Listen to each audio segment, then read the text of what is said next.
ये जो आज अहम तैनाती की मंजूरी दी गई है, इसके मुतालिक जो थी कुछ उबाम थे, शुकूक शुबहात थे, उनको आपने क्लियर किया। नाज़रीन, आपको बताते चलें, हमें स्टूडियो में ज्वाइन किया है मियां हबीब साहब हैं, एनालिस्ट हैं। बहुत शुक्रिया मियां हबीब साहब हमें ज्वाइन करने के लिए। खालिद फारूकी साहब एनालिस्ट हमें ज्वाइन कर चुके हैं, बहुत शुक्रिया खालिद साहब हमें ज्वाइन करने के लिए। सबसे पहले तो मियां साहब आपकी जानिब आऊंगी। मियां हबीब साहब, ये जो आपने देखा कि अभी आरिफ चौधरी साहब ने भी कहा है कि ये जो हरबे हैं, ये सिर्फ एक हरबे हैं डिलेइंग टैक्टिस मामलात को लेके चलने के, या जैसे कि अदलिया को प्रेशराइज करने के। मतलब समझ नहीं आई कि अभी नॉर्मली प्रैक्टिस जो मैंने कानूनदान बहुत सारे जो जिनके साथ कांटेक्ट रहा उनसे मैंने पूछा कि नॉर्मली प्रैक्टिस क्या होती है किसी चीफ जस्टिस की तैनाती की, या कितने दिन पहले होती है। जब मैंने ये खबर सुनी तो मुझे हर एक की तरफ से यही बताया गया कि मैक्सिमम 15 से 20 या मैक्सिमम 25 दिन पहले, या कोई बहुत भी पहले हो जाए तो 1 महीना पहले तैनाती का नोटिफिकेशन होता है। ये जो 3 महीने पहले तैनात का नोटिफिकेशन आ गया, कुछ समझ नहीं आई इसकी इतनी इमरजेंसी क्या थी। नहीं समझ आती है। ये देखें ना, सारे जो इस वक्त इकदामात हो रहे हैं, जो पाकिस्तान में इस वक्त सिस्टम चलाया जा रहा है सिस्टम से रोकने के लिए, जी, वो उससे सारा कुछ समझ आता है कि किस लिए वो देखें। असल में टारगेट अचीव करने के लिए सारा कुछ किया जा रहा है, और अमली तौर पर इस वक्त जो है आइन मुअत्तल है। जी, इलेक्शन भी, और भी कुछ लोगों को साइडलाइन करना, क्रश करना।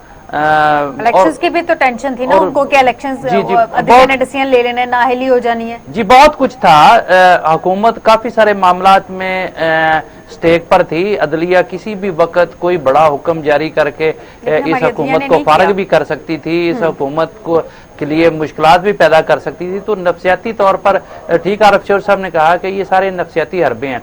एक 3 माह पहले नए चीफ जस्टिस की तकर्री का मतलब यह है कि मौजूदा चीफ जस्टिस को नफसियाती तौर पर समझा दिया गया है, भाईजान आप फारग हैं, नए चीफ जस्टिस की तकर्री हो चुकी है, और अब आप जो है जरा हिसाब किताब से जो है वो हिसाब किताब से चले। मैं जरा खालिद साहब को भी शामिल गुफ्तगू कर लूँ। अस्सलाम वालेकुम खालिद साहब। खालिद साहब, ये जो अभी बात चल रही है कि नए चीफ जस्टिस साहब की तैनाती की मंजूरी दे दी गई है, सर अभी तो 17 अप्रैल को उन्होंने अपने ओहदे 17 सितंबर को उन्होंने अपने ओहदे का हल्फ उठाना है।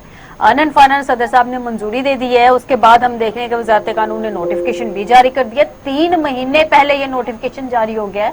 हमारे चीफ जस्टिस जो है ऑलरेडी बंदयाल साहब बड़े एक्टिव इस वक्त चीफ जस्टिस हैं, बड़ी इंपॉर्टेंट हियरिंग चल रही है सुप्रीम कोर्ट में। आपको लग रहा है कि वाकई प्रेशराइज करने के लिए ये एक हरबा इस्तेमाल किया गया?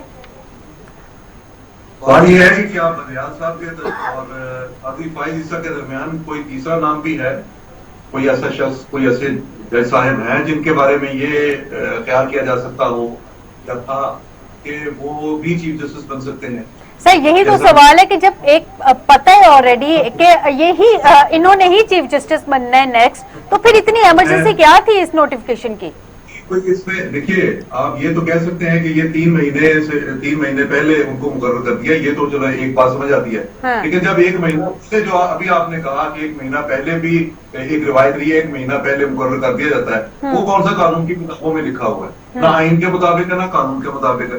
वो तो एक रिवायत है, वो तो एक रिवायत है। 30 दिन पहले भी मुकर्रर किया जा सकता है, 30 की बजाय 2 महीने पहले भी किया जा सकता है, 3 महीने पहले भी किसी ऐसे बंदे का नाम जिसने उस ओहदे पर आना हो वो दिया जा सकता है। इस पे कानूनी तौर पर, आईनी तौर पर कोई रुकावट नहीं है।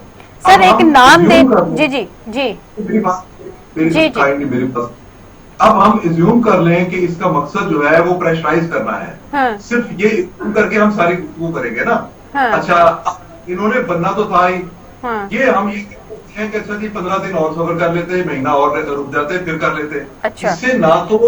इससे ना तो मौजूदा चीफ जस्टिस जो है उनके और बाकी जज साहिबान जो है, मौजूद जज साहिबान जो है, किसी के इख्तियार पे और किसी के फैसले करने की कुव्वत पे कोई असर नहीं पड़ा।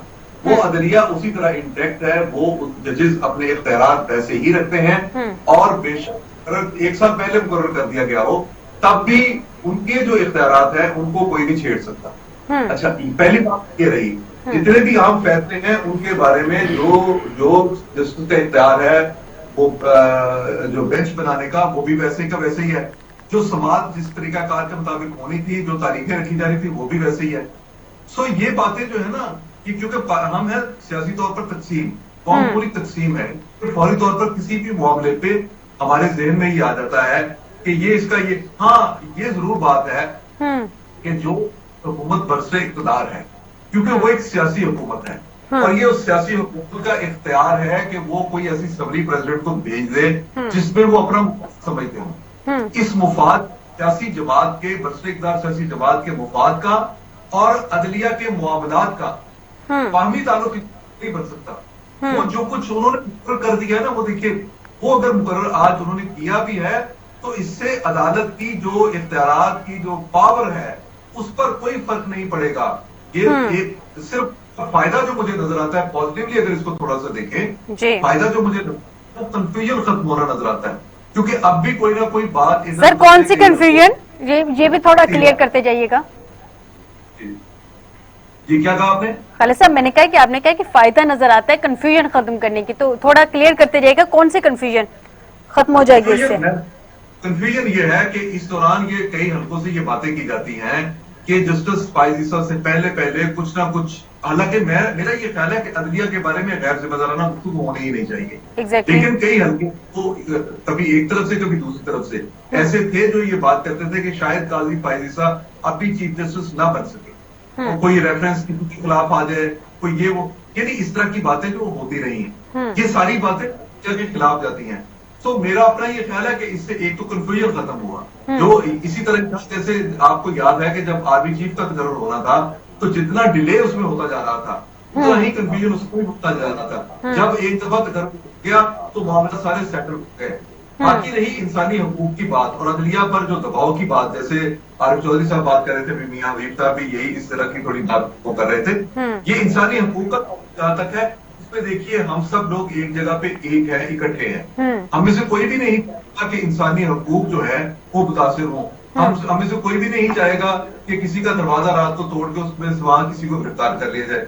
हम में से कोई भी नहीं चाहेगा कि आप जो रूटीन में जिस तरह से अदालती कार्रवाई चलती है उससे हटके एक गैर मामूली अदालती कार्रवाई मुल्क में शुरू हो जाए। तो ये चीजें जो है इसमें हम सारे जितने वो तमाम लोग जो जमहूरियत को पसंद करते हैं और सियासी और जमहूरी तौर पे कौम को आजाद होना चाहिए, वो एक जगह पे है। अच्छा चले खालिद साहब आपने कहा कि जी खालिद साहब मैं आपका पॉइंट समझ गई। खालिद साहब आपने कहा कि हम अज्यूम करते हैं कि जनाब मान लेते हैं कि ये अदलिया को प्रेशराइज करने के लिए नहीं था, अजम्पशंस पे चल रही हैं सारी बातें, या उसको प्रेशराइज करने के लिए था। चले जी लेट्स अज्यूम कि अदलिया को प्रेशराइज करने के लिए ये नहीं सारा कुछ किया गया मौजूदा चीफ जस्टिस को। आपने जो कहा कि एक उभाम था, हो सकता है कोई रेफरेंस आ जाए, चलें वो भी मान लिया कि एक अच्छी बात है, पॉजिटिव बात है कि वो भी पहले हो गया। लेकिन इसके अलावा आपको क्या लग रहा है इसका क्या पर्पस था? इसके अलावा भी तो कोई थर्ड पर्पस भी तो होगा ना। डेफिनेटली ये दो चीजें तो इतनी मेन नहीं है कि 3 महीने पहले ही आपको लगे कि तैनाती हो गई। मैंने तो बहुत क्लियर बात कर दी कि जस्टिस काजी फायज ईसा का आज उनकी तैनाती हुई है। उन्होंने तकरीबन 3 महीने के बाद अपने ओहदे का चार्ज संभालना है। ठीक हो गया। मैं जरा कोर्ट जो है सुप्रीम कोर्ट के इख्तियारात है तो कोई फर्क नहीं पड़ सकता ना सर। सुप्रीम कोर्ट के इख्तियारात साहब अगर आप इजाजत दें तो मैं आपको बताऊंगा ये तकर्री क्यों हुई है। ये तकर्री इसलिए हुई है कि अगस्त में मौजूदा हुकूमत जो है वो जा रही है और वो जो है वो चाहते हैं कि हम काजी फायज ईसा साहब की तकर्री करके जाएं, रास्ते में कोई रुकावट ना डाल जाए। ये सबसे बड़ा पर्पस था। ये तो उनका इख्तियार है ये तो भाई इत्मीनान नहीं है ना, इख्तियार तो है, इत्मीनान नहीं है कि राज कोई कांटी ना पा जावे भाईजान।